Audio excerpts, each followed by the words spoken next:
We're now approaching another roadblock, though, in the on-again, off-again battle between New South Wales and Queensland over borders. It's on again. Now, we saw a volley of shots between Gladys Berejiklian and Anastasia Palaszczuk when New South Wales had recorded very rare community transmissions, one, I think, in 3.5 weeks at one stage, yet Queensland was keeping its border closed.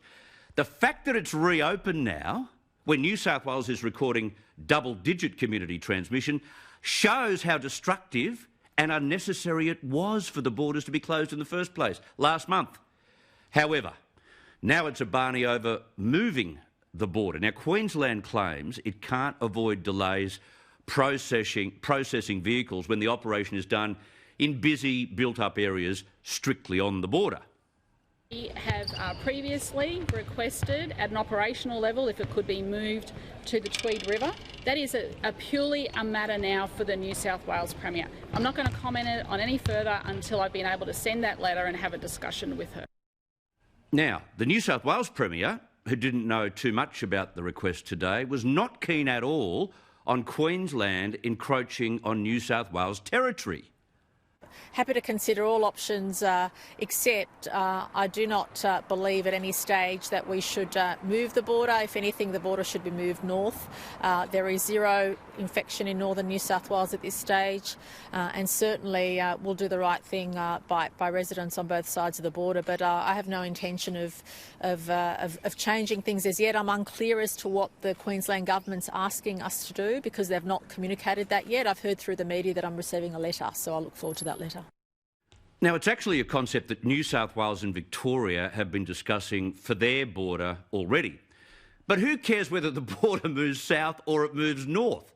Like, seriously, either way, processing vehicles on a highway, a wider expanse of space and not a street, would allow for exempted cars and trucks to be waved straight through, not wait behind all the other vehicles that have to be pulled over and assessed. Given the fact that New South Wales has no infections in northern New South Wales and there are none in southeast Queensland, who cares whether the Gold Coast is found in New South Wales or Tweed Heads becomes a Queensland town? Now, I asked the New South Wales Premier's office today, why would Gladys not consider moving the border south?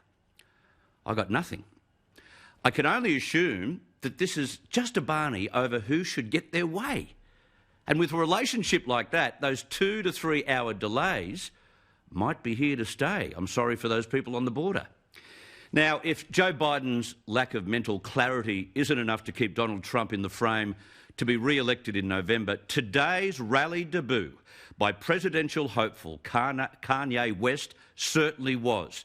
Now, they say West is bipolar, and he's obviously keeping his word about not taking medication. He was a complete mess in front of the cameras as he tried to explain why he stopped his wife, Kim Kardashian, from having an abortion. Now, he dovetailed that revelation into the admission that his own father considered having him aborted. It was far from presidential. My mom saved my life. My dad wanted to abort me. My mom saved my life. There would have been no Kanye West because my dad was too busy.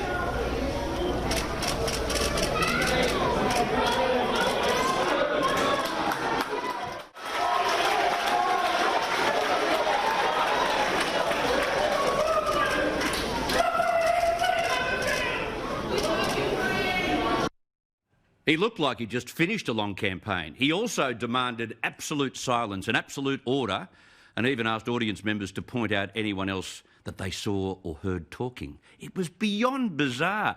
He scolded the crowd for clapping at one point and then told the gathering that his brain was too big for his head.